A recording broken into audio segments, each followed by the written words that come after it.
जय हिंद जय बिहार। तो ये क्लास 10th का चौथा लेसन, नाखून क्यों बढ़ते हैं, ये बहुत इम्पोर्टेंट है। ये विद्वान लेखक आचार्य हजारी प्रसाद द्विवेदी द्वारा लिखा गया है और इनके एक निबंध से संकलित है, निबंध से लिया गया है।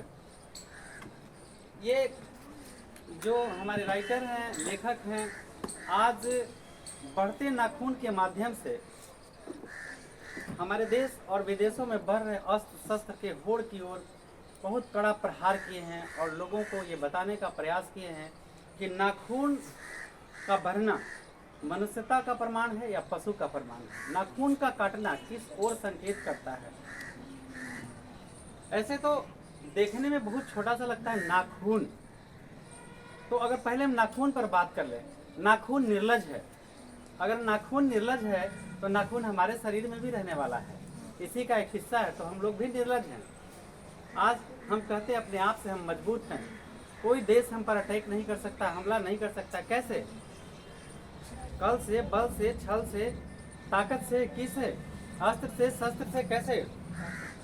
आज इस कहानी में बहुत बड़ा रहस्य छिपा है जिसे हम लोग मिलकर उजागर करेंगे और देखेंगे, अपने आप को तौलेंगे, अपने देश को तौलेंगे और विदेश को भी तौलेंगे कि अपनी कितनी औकात में कौन है। आइए, नाखून क्यों बढ़ते हैं, ये हजारी प्रसाद द्विवेदी द्वारा लिखा गया है।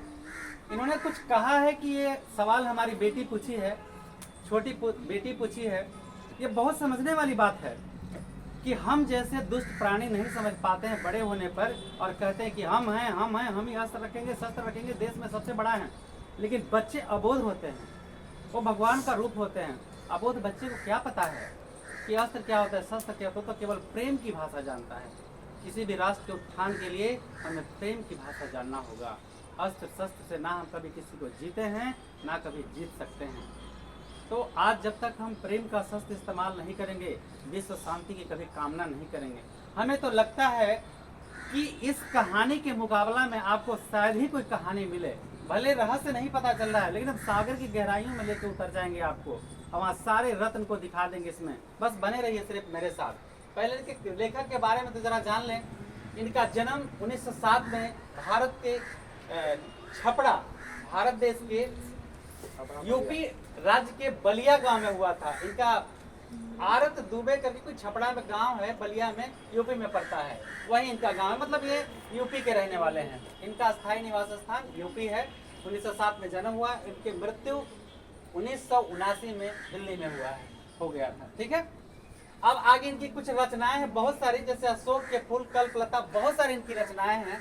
कितने का नाम बताओ। ये रचना आप किताब से थोड़ा देख लीजिएगा, क्योंकि पूछता है ये किनकी रचना है, 4 को दे देगा ऑप्शन में और पूछेगा ये किनकी रचना है, तो आपको बताना होगा। विश्व भारती शांति निकेतन पत्रिका का इन्होंने संपादन भी किया है। यानी कितने प्रकांड विद्वान हैं, भारत में रत्न के भंडार हैं, किसी को दिखता ही नहीं है तो हम आग कहाँ से देंगे।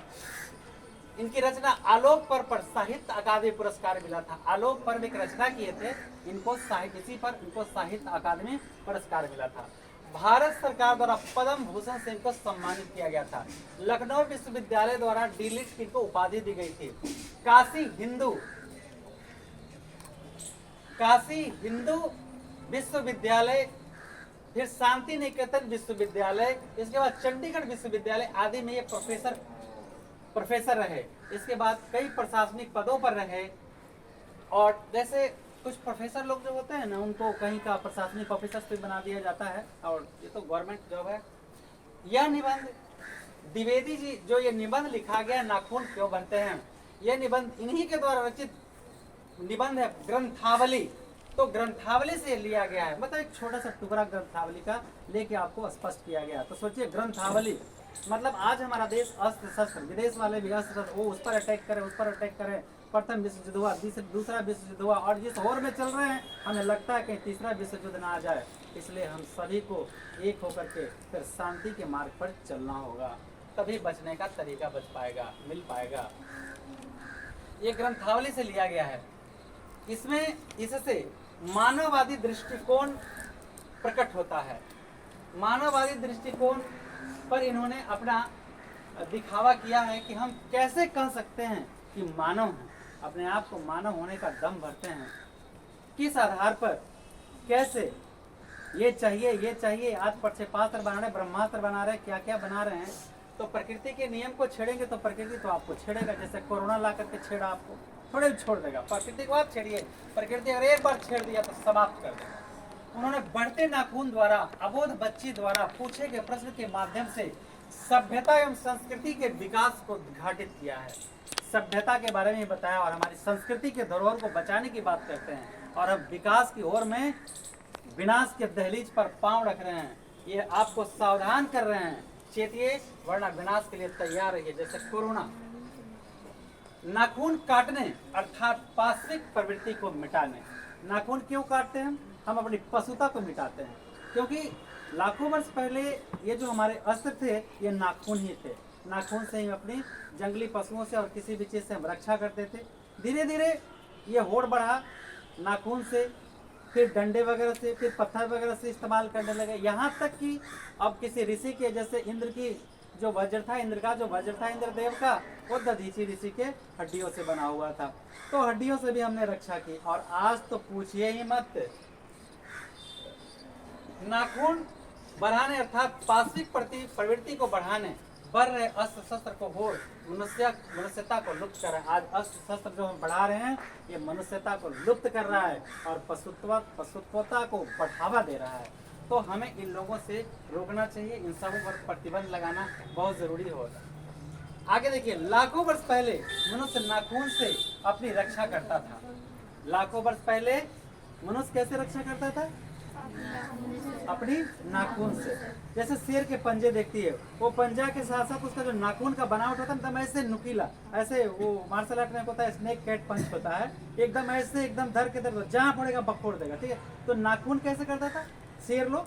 शेर कैसे, इसका नाखून एकदम टेढ़ा टेढ़ा एकदम नुकीला, जैसे ऐसा दबाता है वो एकदम, मतलब मिट्टी कोड़ते कोड़ते किसी काम को करते करते एकदम ऐसा नुकीला होता है कि ऐसे पकड़ेगा और फाड़ देगा।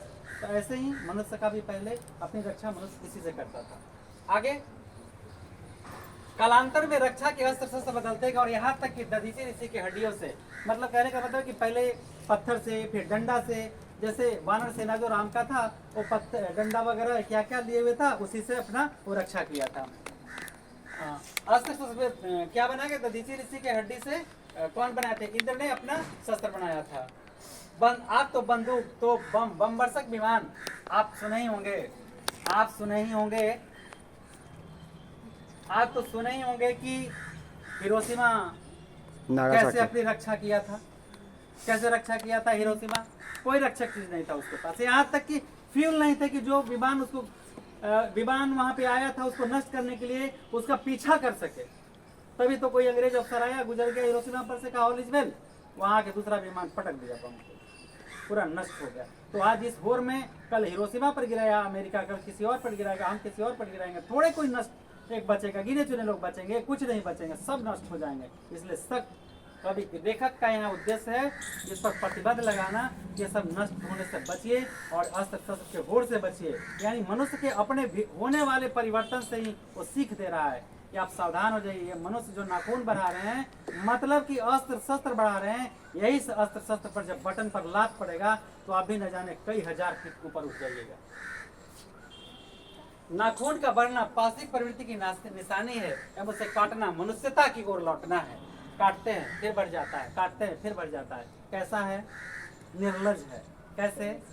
अगर हमारे शरीर में रहने वाले अंग निर्लज है तो हम लोग भी निर्लज होते जा रहे हैं। खूब अस्त्र शस्त्र बढ़ा है, बंदूक ले रहे हैं, राइफल ले रहे हैं, गन ले रहे हैं, तोप रहे हैं, बम वर्षक विमान ले रहे हैं, राफेल, क्या बताऊंगे। नाखून संवारने के तरीके जो पुराने समय में लोग, कुछ लोग शौक से, विलासिता की वस्तुओं के माध्यम से कुछ लोग शौक से नाखून बढ़ाते थे। राजे रजवाड़े लोग कैसे, ये देखिए, त्रिकोण, वर्तुलाकार, चंद्राकार, दंतुल, ये नाखून या उसे नील पॉलिश से, अलता से नाखून भी रंगते थे, भी रगड़ रगड़ के उसे लाल करते थे। ऐसा मतलब शौक से रखते थे। शौक से रखना अलग बात है।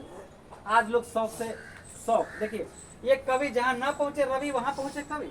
आज शौक से भी लोग हथियार रखते हैं, वेपन्स रखते हैं, क्या गोल बंदूक रखते हैं ना, लाइसेंसी बंदूक। तो इसी और कहता है कि शौक है। तो देखिए, यहाँ एक नियम है कि शौक है तो आप किसी को चला के मार नहीं सकते हैं। बहुत सारे, अरे तो इतना सागर में लेके डूब गए हैं कवि, क्या मैं बताऊं इस राइटर का। और मैं आभारी हूँ, लोगों को सावधान करें।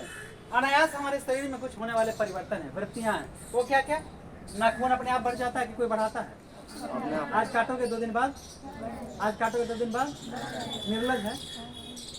तो सब कुछ निर्लज नहीं है, केस का बढ़ना ये भी अपना अपने अनायास हो जाता है। और क्या क्या बोले एक ही बताइए, अनायास आपके शरीर में क्या क्या परिवर्तन होने वाला है? तो पहले नाखून बढ़ जाता है, केस बढ़ जाता है, दांत टूटता है दोबारा, मम्मी कहती है दूध के दांत, दांत टूट गए मम्मी, अंदर जम तो दूध के दांत तो दूध के ना तसल्ली। और रियल में हो जाता है ऐसा, है ना? किसे किसे दांत टूटा है? हाँ, पलकों का गिरना, पलक गिरता है ना। अरे नहीं समझती, आंख मारने वाला बात समझती है ना? आप लोग समझते हो ना? देखिए, जो हम लोग बात भाषा का तो ठीक तरह समझते, जैसे फोकस, तो साइंस में फोकस की परिभाषा क्या होता है? प्रकाश के नया टकराया और चला गया, बात समझते हैं ना?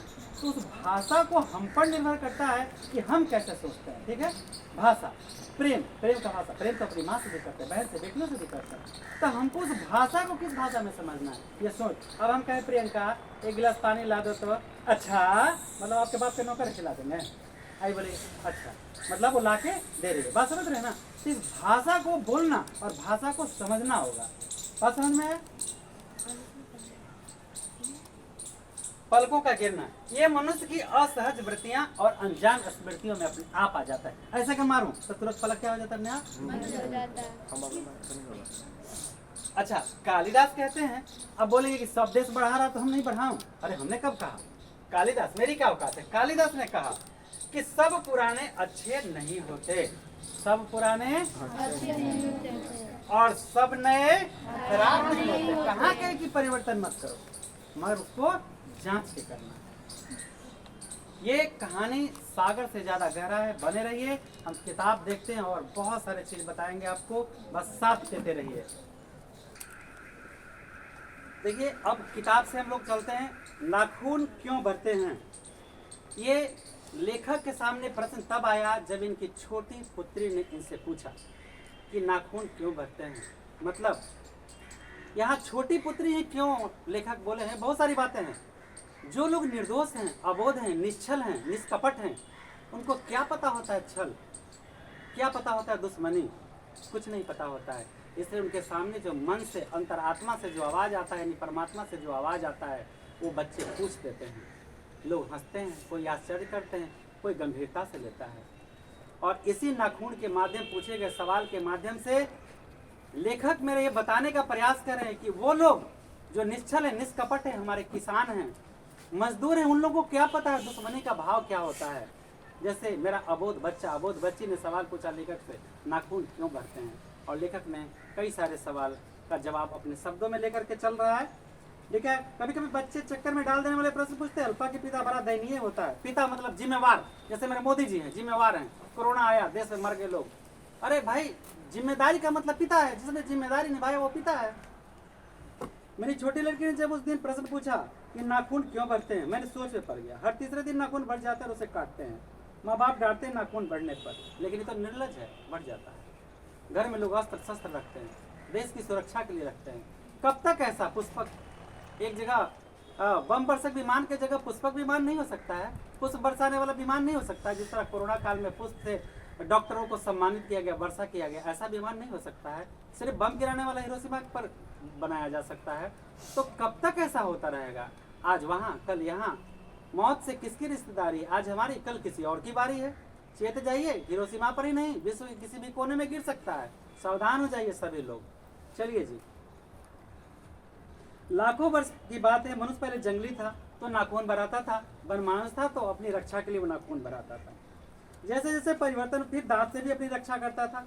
जैसे आप लोग बचपन में दांती काटते थे ना, किसी को मारने तो आता नहीं था, तो क्या करते थे? तो कहता दांती काट ले मम्मी, तू कर लाई अब कुछ तो मर लो, गाता दांती काट, ऐसे कहते हैं। लेकिन अब क्या हो गया? अब थप्पड़ चलाना आ गया, फिर लाठी चलाना आ गया, फिर तलवार चलाना आ गया, फिर बम गिराना आ गया। तो बचिए बचिए। बाद में नख के बदले नख के बाद दांत, इसके बाद पत्थर से अपने प्रतिद्वंदी को पछाड़ा डंडे से। इसके बाद क्या धीरे धीरे बढ़ते गए, राम जी का सेना, बानडी सेना जो था वो पेड़ की डालियों से, उसके बाद दधीची नीचे की हड्डियों से इंद्र ने अपना वज्र बनाया। इस तरह परिवर्तन करते चले गए। मनुष्य आगे को बढ़ा और उसने धातु के हथियार बनाए। जिनके पास लोहे के अस्त्र शस्त्र थे विजयी हुए। लोहे के अस्त्र शस्त्र थे वो क्या हुए? राक्षसों के पास विजय नहीं थे अस्त्र शस्त्र, इसलिए वो क्या हो गए? हार गए। ऐसा ना बुझिए सब हमें लिखल वह बोली थी। आर्यों के पास ये चीजें थी इसलिए वो जीत गए, विजयी हुए। फिर इतिहास अपनी गति से बढ़ता गया। नाग हारे, सुपर्ण हारे, यक्ष हारे, गंधर्व हारे, असुर हारे और राक्षस भी हार गए। सब हार गए। जीता कौन? मनुष्य। लोहे के अस्त्रों ने बाजी मार ली, इतिहास आगे बढ़ा। पतीले वाले बंदूक ने, कारतूस ने, तोपों ने, बमों ने, बम वर्षक वायुयान ने इतिहास को किस कीचड़ भरे घाट तक घसीटा। हिरोशिमा इसका उदाहरण है। हिरोशिमा इसका उदाहरण है। जापान की अमेरिका की क्रूरता इसका ठोस प्रमाण है। कल यही आपके साथ किसी दूसरे देश के साथ ना हो जाए। सावधान होने की जरूरत है। लेखक सावधान कर रहे हैं, सबको मालूम है। नगदर मनुष्य एटम बम पर भरोसा करके आगे की ओर बढ़ चला, पर उसके नाखून अब भी बढ़ रहे हैं। अब भी प्रकृति मनुष्य के भीतर वाले अस्त्र शस्त्र से वंचित नहीं हो पाया है। आज भी हम होड़ में लगे हुए हैं। आगे बढ़ेंगे, आगे बढ़ेंगे, विकास की ओर या फिर विनाश की ओर? विनाश के दहलीज पर हम कदम रख दिए हैं। तुम वहीं लाखों वर्ष के पहले देती, तुम्हारे नाखून को बुलाया नहीं जा सकता। तुम वहीं लाखों वर्ष के पहले के नख दंत वाले जीव हो। कहता कि उस समय भी कितने, उस समय तो लोग निश्चल थे। धीरे धीरे छल कपट बढ़ते गया। देहात वाले लोग निश्चल होते हैं, शहर वाले कपट से भरे हुए होते हैं। पशु के साथ एक ही सतह पर विचरण करने वाले और चढ़ने वाले। तथा किम, क्या करूं अब? मैं हैरान होकर सोचता हूँ कि मनुष्य आज अपने बच्चों को नाखून न काटने के लिए डांटता है। किसी दिन कुछ थोड़े लाख वर्ष पूर्व इसी नाखून से अपनी वो रक्षा करता था। वक्त बदला, समय बदलने के साथ कालांतर के बाद हम सब कुछ बदलते चले गए। लेकिन प्रकृति की वह भी अब नाखून को जिलाए जा रही है और मनुष्य की वह अभी भी उसे काटे जा रहा है। वे कम वक्त रोज बढ़ते हैं क्योंकि वे अंधे हैं, नहीं जानते कि मनुष्य को इस कोटि कोटि शक्तिशाली गुण। नाखून क्यों हम पहले नहीं काटते थे, अब क्यों काट रहे हैं? पहले नहीं काटते थे, अब क्यों काट रहे थे? पछता को हटाने के लिए काटते थे, अब क्यों काट रहे हैं? क्योंकि तरह तरह के अस्त्र शस्त्र मिल गए हैं। अब नाखून से नोचने की जरूरत नहीं है। मार्शल आर्ट में एक पंजा होता है, कुंफू में ऐसे खींचने वाला, वो हड्डियां कबार देता है। मनुष्य के भीतर बर्बर विभाग का अवशेष रह गया है। वो असहाय है, लेकिन यह भी कैसे? नाखून काटने से क्या होता है? मनुष्य की बर्बरता थोड़ी घट गई है। नाखून काट लिए तो बर्बरता थोड़ी घट गई। तुरंत बोले क्रोध, ये कर देंगे, वो कर देंगे, नाश कर देंगे। देह में दम न बाजार में धक्का, किसके दम पर? देह में दम न बाजार में धक्का, किसके दम पर?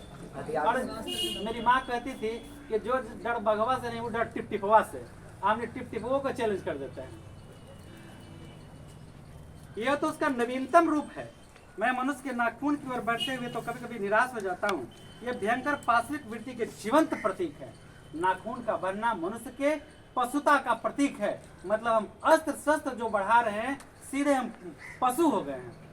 पशु में तो होर होता है, आगे बढ़ने की रेस लगा के, किसी को छलांग लगा, किसी को पटक के, किसी को गिरा के। अरे बढ़ रहे हो या पीछे धंस रहे हो? इतिहास का गवाह है कि शायद 21 हाथ आदमी लंबा होता था। अरे उदाहरण है, 10 फीट का घटोत्कच मूरी निकला था खुदाई में, 10 फीट का। तो कल्पना करिए 21 हाथ कौन बड़ी चीज है? मनुष्य का आयु 21 हाथ मतलब 1000 वर्ष था। और आज कितनी है? आज कितनी है? 100 वर्ष। बताइए। तो इतना बड़ा परिवर्तन हुआ है। वो दिन देर नहीं है। ये अणु परमाणु बम पर लात रखे ना, वो दिन देर नहीं है कि लग्गी बैगन भी लग्गी से तुरिएगा। चेत जाइए, चेत जाइए।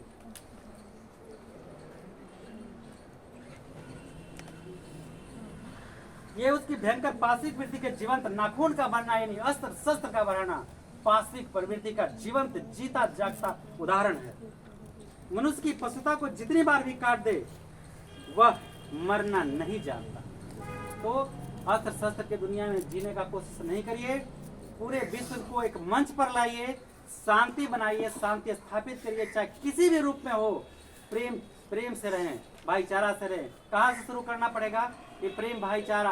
अपने आप से, पहले अपने आप से, फिर दोस्तों के बीच, फिर गांव के बीच, समाज के बीच, परिवार के बीच, राज्य के बीच, और फिर देश के बीच, और फिर एक दूसरे देश से। प्रेम और भाईचारा, सहानुभूति प्रकट करना होगा, मिलजुल के रहना होगा, अस्त्र शस्त्र के होड़ से बचना होगा। तभी हम विश्व में शांति स्थापित करेंगे। जरा सोचिए, कहने वाले लोग कहते हैं कि कोई कहानी नहीं है। कहानी तो इतना बड़ा ग्रंथ दे दिया है ना कि रामायण और पुराण का मैं अपमान नहीं करता, सभी लोग नहीं पढ़ते ये, पर ये तो पढ़ रहे हैं ना। यही तो रामायण पुराण में भी लिखा है कि मनुष्यता को बचाओ, जीवन दो, जिंदगी दो, सबसे प्यार करो। इसमें भी तो मेरे राइटर वही बता रहे हैं, कहाँ अलग हट के बता रहे हैं। किसी किताब में कौन सी अलग चीज लिखी होती है। कुछ हजार साल पहले मनुष्य के नाखून को सुकुमार, कुछ लोग पहले जो था वो अपने मतलब कि शौक से नाखून बढ़ाते थे। लड़कियां लोग, आप लोग भी बढ़ाती हो जी, बेटी बहनें लोग बढ़ाती है ना नाखून, क्या एकदम स्टाइलिश है। अरे खेल में नहीं होता है, किसी भी खेल में नहीं होता। कराटे में तो, मार्शल आर्ट के किसी भी खेल में नाखून एक दिन बढ़िएगा ना तो आपको खेल से डिस्क्वालीफाई करके निकाल देगा। तो नाखून आप लोग बढ़ाएंगे? नाखून नहीं बढ़ाना, ठीक है। पहले नाखून काट करके अपने वास्तविक प्रवृत्ति को खत्म करेंगे, तब हम दूसरे को उपदेश देंगे। और इसके तरह तरह के प्रकार हमें लिख के बता दिए थे, क्या क्या होता था। उसको मोम रगड़ के चिकना किया जाता था या अलता रगड़ा जाता था। वो दक्षिणा तो लोग छोटे नाखून रखते थे अपनी रुचि के अनुसार। और इसको कई तरह के प्रकार भी बताया गया। मनोरंजन के लोग त्रिकोण, वर्तुलाकार, चंद्राकार और दंतिल, इस तरह के नाखून की आकृतियां होती है जो लोग शौक से बढ़ाते थे और बनाते थे। मानव शरीर का अध्ययन करने वाले प्राणी विज्ञानियों का निश्चित मत है कि मानव चित्त की भांति मानव शरीर में भी बहुत सी अभ्यास जन सहज वृत्तियां हैं। दीर्घ काल तक उनकी आवश्यकता है तो शरीर में अपने भीतर कुछ गुण पैदा कर देता है। जैसे जैसे क्या होता है, सहज वृत्तियां क्या है, अनायास जो अपने आप आ जाता है। नाखून का बढ़ना, और क्या पलक का गिरना, समझते हो पलक का गिरना, और क्या बाल का बढ़ना, और क्या दांत का झड़ना। मम्मी कहते चुप रहा, दांत फिरवा दे तो चुप ना, दुबी में गाड़ से दांत जम जाएगा। मतलब एक तसल्ली।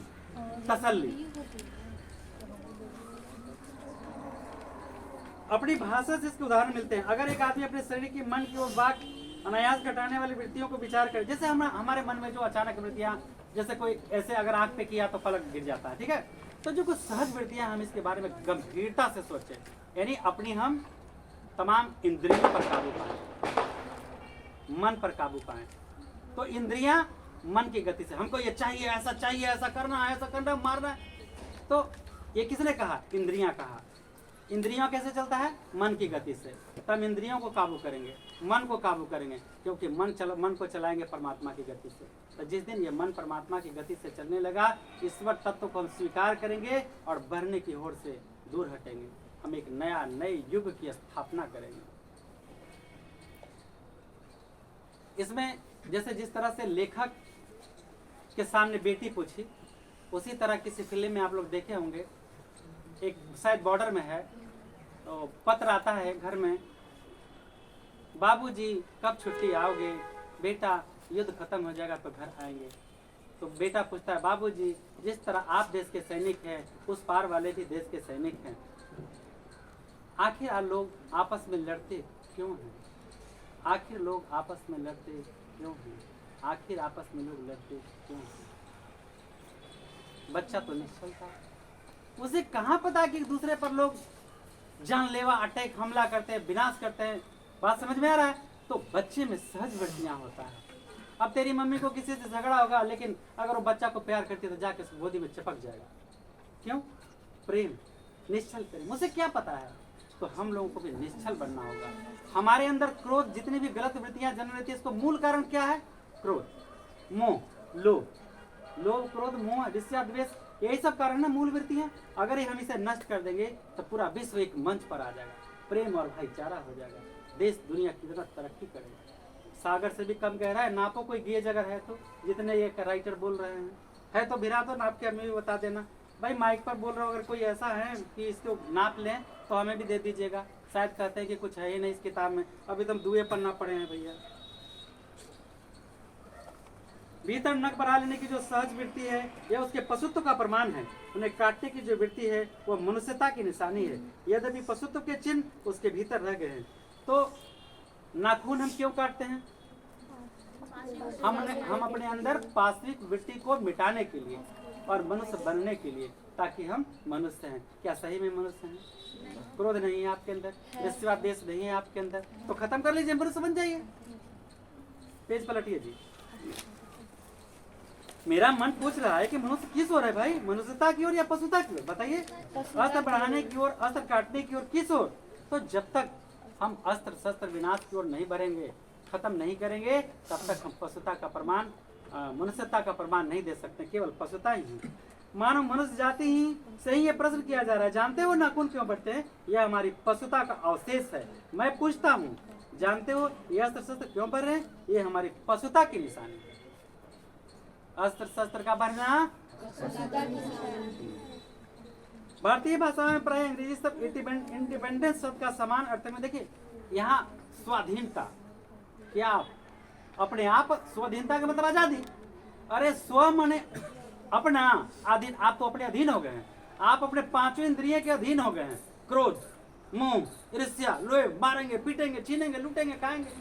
सतयुग में जन्म लेते हैं और कलयुग में सो जाते हैं। कब जन्म लेते हैं हम लोग?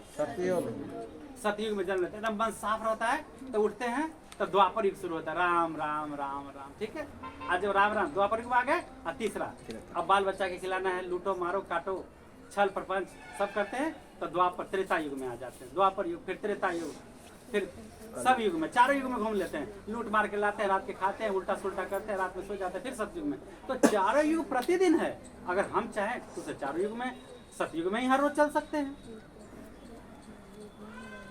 तो आजादी का मतलब क्या होता है? हम अपने अधीन, अपने मन के अधीन, क्रोध के अधीन हो जाते हैं, लोभ के अधीन हो जाते हैं, मोह के अधीन हो जाते हैं। बेटा गलत करे तो नहीं, सही कर रहा है, भाई भाई को छोड़ दे रहा है धन के कारण, बेटा बेटी को छोड़ दे रहा है, माँ बाप को लोग घर से निकाल दे रहे हैं। ये कैसा परंपरा है? तो स्वबंधन से मुक्त होइए। कह रहे, लेखक कह रहे हैं कि अपने आप जो कहते हो हम कहाँ, झंडू बागर बत्ती जलिएगा तो सुगंध, बाकी फिर बुझ जाएगा तो दुर्गंध, चारों तरफ गंदगी फैल जाएगा। क्या जिंदगी झंड है, फिर भी घमंड है। अरे राम का नाम ले यार, अल्लाह का नाम ले। एक दिन को माइक पर देखे, कोई माइक पर नहीं, चैनल पर देखे कि वो बोल रहा था, देखिए मैं सबको बोलता हूँ कि अगर धर्म की जानकारी नहीं है तो नहीं बोलिए। एक को बोला, वो बोल रहा था चैनल पर कि ला इलाहा का मतलब होता है केवल अल्लाह ही पूजने योग्य है। तो मैं भी तो कहता हूँ केवल अल्लाह ही पूजने योग्य है, केवल राम ही पूजने योग्य है, केवल कृष्ण ही पूजने योग्य है, ये दुष्ट शरीर पूजने योग्य है। जब राम कृष्ण बनेगा तेरी पूजने योग्य हो जाएगा। अरे उसने अल्लाह कहा, मैंने राम कहा, किसी ने कृष्ण कहा, किसी ने ईसा कहा। ये विद्वानों, मैं कहता हूँ कि जरा पढ़ लो धर्म ग्रंथ। लगता है तुम ठीक से धर्म ग्रंथ नहीं पढ़े होंगे, इसलिए किसी धर्म का तूने अपमान कर दिया। चैनल पर सॉरी बोल देना, ये मेरी परामर्श है।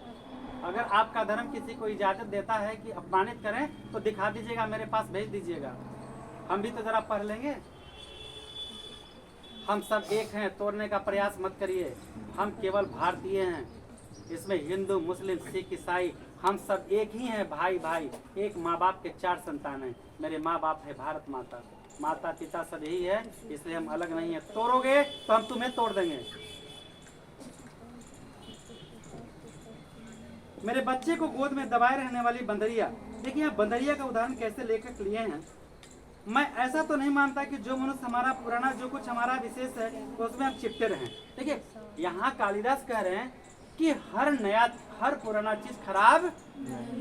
देखिए कहीं लिखे हैं, देखे तो कहीं है कालिदास का, हाँ, हर पुराने अच्छे नहीं होते और हर नए खराब, हर पुराने और हर नए, हाँ।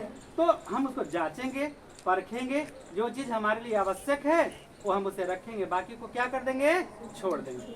आप बताइए, साइंस तरक्की कर गया है, ठीक है, और कितना हाथ बेरोजगार है। तो इन सब बातों को सोचना होगा ना हम लोगों को।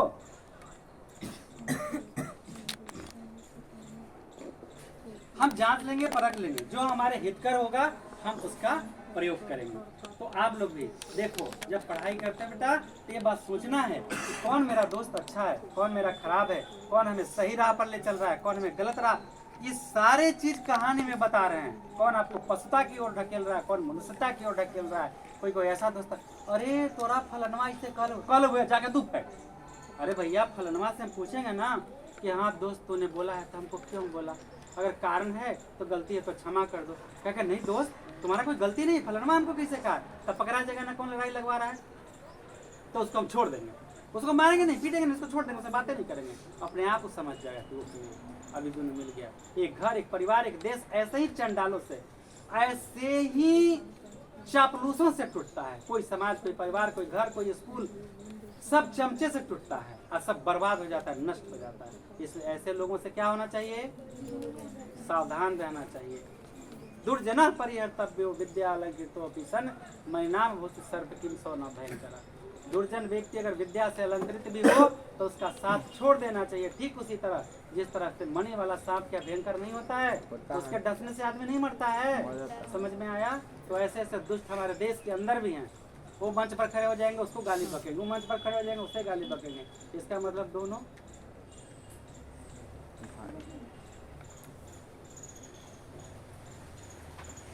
जातियां इस देश में अनेक हैं, लड़ती हैं, झगड़ती हैं, फिर प्रेम पूर्वक भी रहती हैं। सभ्यता की नाना पीढ़ियों से खड़ी और नाना प्रकार के मुख वाली कहने का मतलब है कि हम सभी लोग हर जाति हर धर्म के लोग हैं, पर हम लोग आपस में कैसे रहते हैं? मिलजुल कर। प्रेम कैसे होगा? जब मिलजुल कर रहेंगे। प्रेम, भाईचारा, सहानुभूति। हम आपके तकलीफ में साथ दे, आप मेरे तकलीफ में साथ दीजिए। मित्रता किसे कहते हैं? किसे मित्रता कहते हैं? राजद्वारे शमशाने तिष्ठति स बांधव। राजद्वारे शमशाने तिष्ठति स बांधव।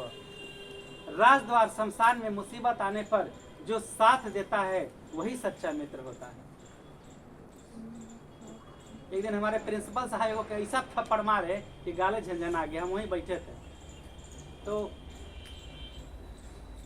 बोले, एक आदमी बोला कि सर हम तो आपका होश नहीं आया था, तब तक हम इंतजार कर रहे थे, फलनवा के खून का व्यवस्था कर रहे थे, ये वो। लेकिन हम सब ऐसे बोले, हम सब जानते हैं कि कौन मेरे लिए क्या कर रहा था। बोले रे बाप रे बाप, इतना भयंकर तमाचा मारे हैं ना कि वो गलवा बिना लगल ही झंझन आ गया हूँ। तो ऐसे इससे कमीना लोग रहते हैं, चापलूस।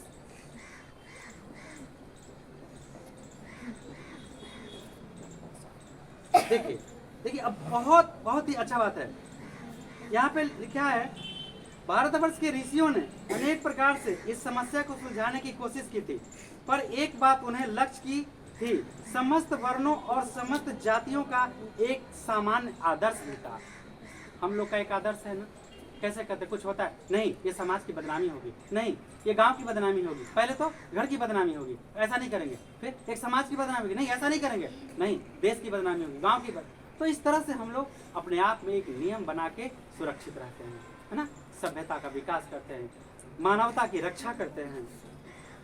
आहार निद्रा आदि पशु सुलभ स्वभाव और उनके ठीक वैसे ही हैं जैसे अन्य प्राणियों के, लेकिन वह फिर भी पशु से भिन्न है। पशु में इतना सोचने समझने की शक्ति है।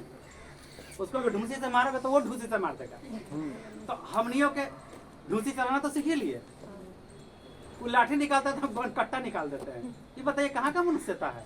अरे बचो बचो, तुम भी मारोगे तो 302 में जेल जाओगे।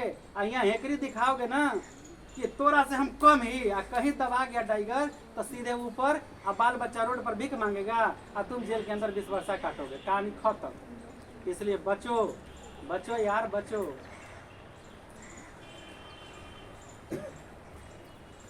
महाभारत में भी लिखा गया है कि निवैर भाव, सत्य और क्रोध से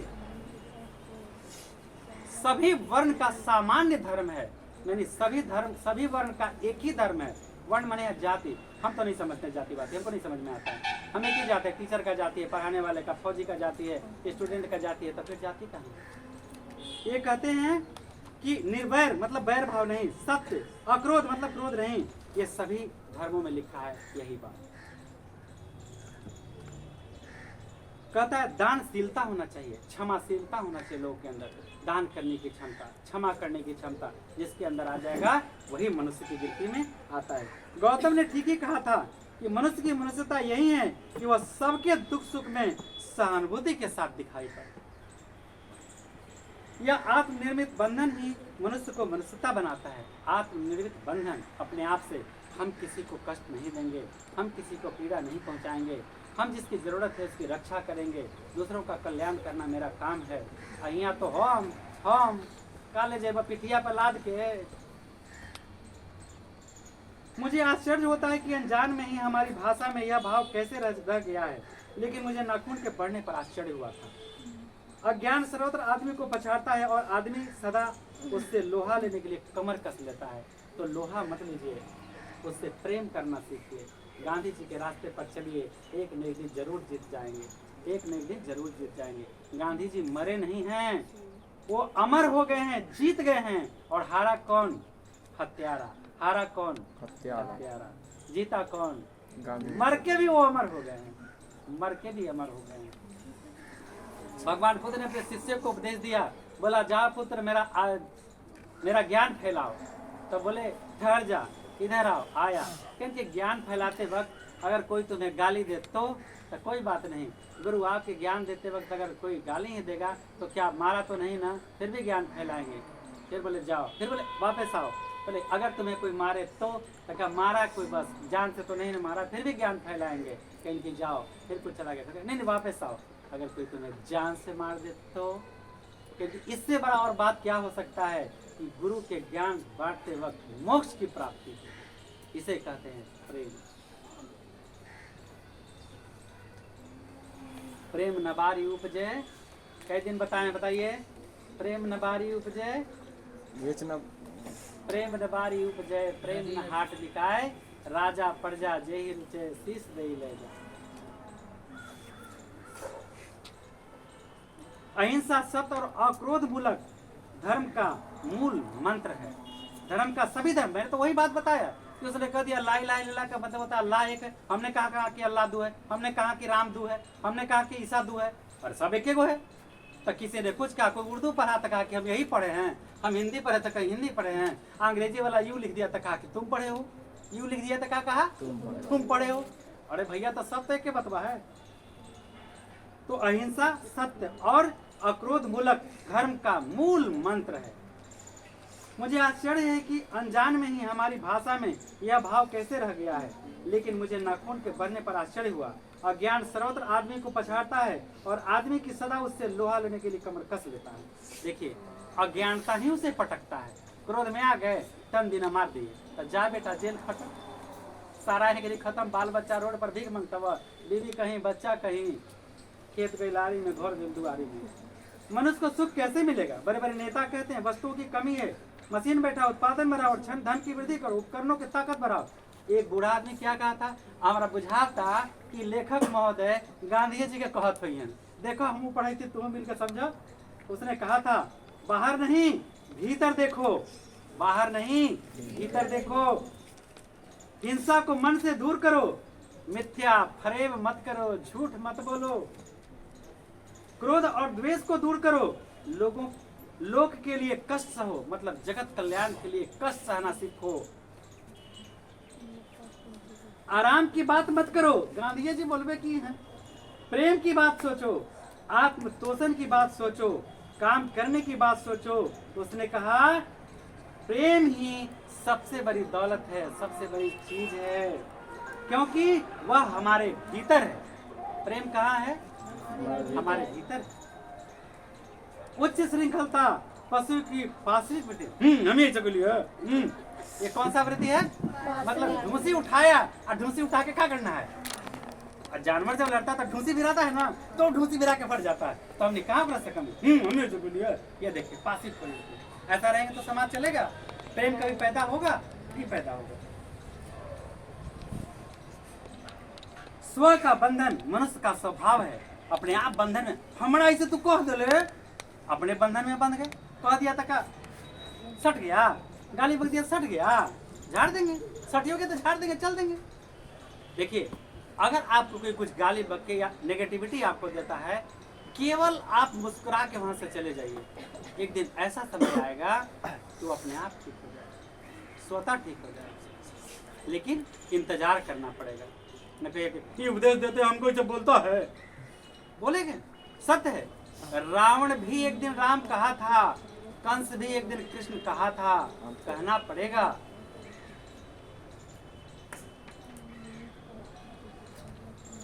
बूढ़े की बात अच्छी लगी या नहीं लगी पता नहीं, उसे गोली मार दी गई।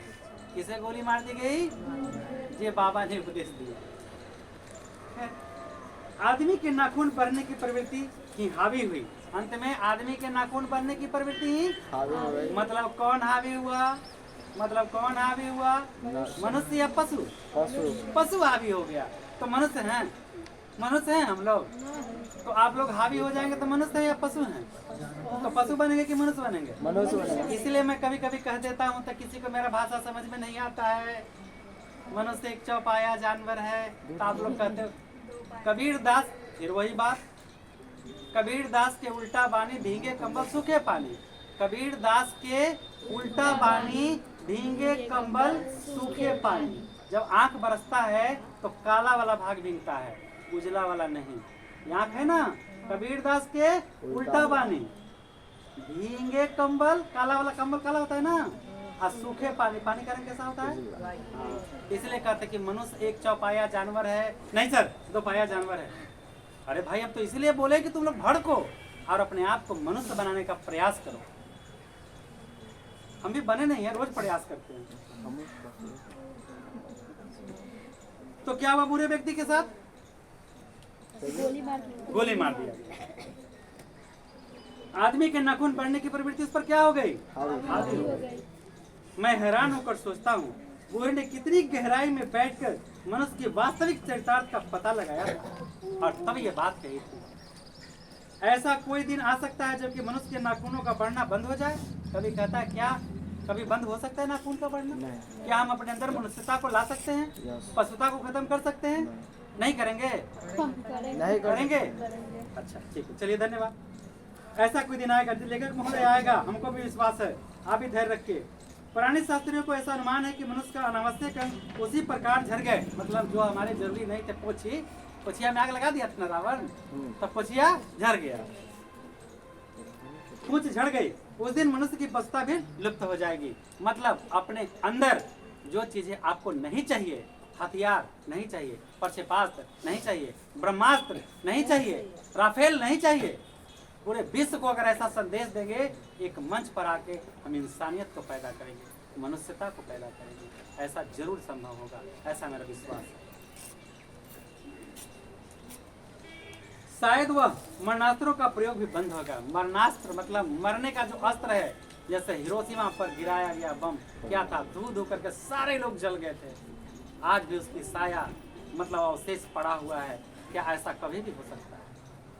अब बताइए, लड़ाने वाले हमने हिंदुस्तान पाकिस्तान में लड़वा देते हैं, कहते हैं पाकिस्तान मुर्दाबाद, हिंदुस्तान। अरे बेवकूफ, अरे पाकिस्तान मेरा भाई है, भले थोड़ा कसाई है, भले थोड़ा बदमाशी करता है, तो नहीं बोलेंगे कि मेरा भाई है? भाई नहीं बोलेंगे? भाई अगर हमने माँ बाप के दो संतान है, ठीक है, मेरे भाई से बोल चाल नहीं है, तो क्या नहीं बोलेंगे कि मेरा भाई है? भारत हिंदुस्तान और पाकिस्तान, भारत हिंदुस्तान और पाकिस्तान, ये मेरा दोनों मुल्क भाई है। आज उसी के बदौलत हम पर ठीक है वो अटैक करता है, मानते हैं अटैक करता है, तो आज उसी के बदौलत आज हम इतना मजबूत हो गए हैं। यानी मार्शल आर्ट में भी कहता है आप अपना डिफेंस करिए, बचाव करिए, आप मजबूत हैं तो बचाव करिए, इस पर अटैक मत करिए, देखिए आपकी ताकत को समझ जाएगा। तो आज पाकिस्तान भी, मेरा पड़ोसी भाई भी ये जान गया है कि मेरा भाई बहुत मजबूत है, जरूरत पड़ा तो हमारी सहायता कर सकता है। कोरोना काल में भी सहायता भाई को हम किए थे। तो हम जिस दिन समझ लें कि वो हमारा भाई है, हम तो समझिए रहे हैं, तो उस पर अटैक नहीं करते। कभी अटैक करते हैं? हम समझते मेरा भाई है, छोटा है, हम अरे तो करने नहीं, तो हम अपनी रक्षा कर रहे हैं ना। एक दिन जान जाएगा कि मेरा भाई बढ़िया है, गले मिल लेगा। आज जिस दिन गले मिल गया उस दिन पूरा विश्व को बता देंगे, पूरा विश्व को बता देंगे। देखो भैया, अगर सुन रहे हो मेरी बातों पर ध्यान देना, हमने दोनों भाई जिस दिन मिल जाएंगे पूरे विश्व को बता देंगे कि पूरा भारत पहले क्या था, और फिर से सोने की चिड़िया बनाएंगे। हम लोग प्रेम से पहले हम दोनों भाई मिलेंगे, फिर एक दिन पूरे मंच पर पूरे विश्व को ले आएंगे। अगर ऐसा हो सका तो जरूर होगा, लेकिन हमने के भैयावन के पोरले रहता है सब। अरे इधरो चुगला चुगला सब रहता है, इधर अरे ऐसे बोल लो, ऐसे बोलो, क्या बोल लो भाई। और भाई बा लड़म झगड़ा में एक खूब, ईद मनान, दिवाली मनान, ले लेगा वो झंडा, अब बस देखिए नौटंकी।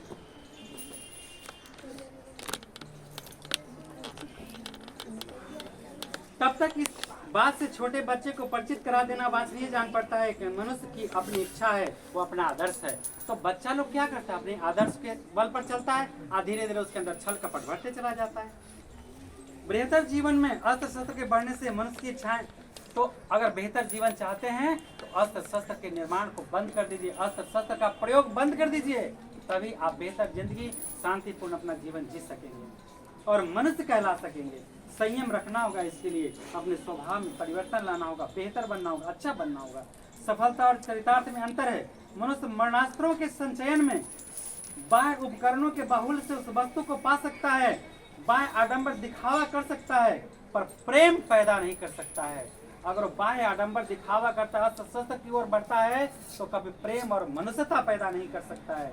मनुष्यता और मैत्री पाने के लिए त्याग करना होगा। आपको अपने आप को मंगल अगर चाहिए तो सभी में प्रेम बढ़ाना होगा।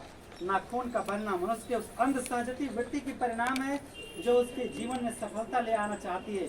उसे कष्ट काट देना मतलब सीधे सीधे कह रहे हैं कि नाखून जो बढ़ते हैं ये हमारे पाश्विक प्रवृत्ति की निशानी है।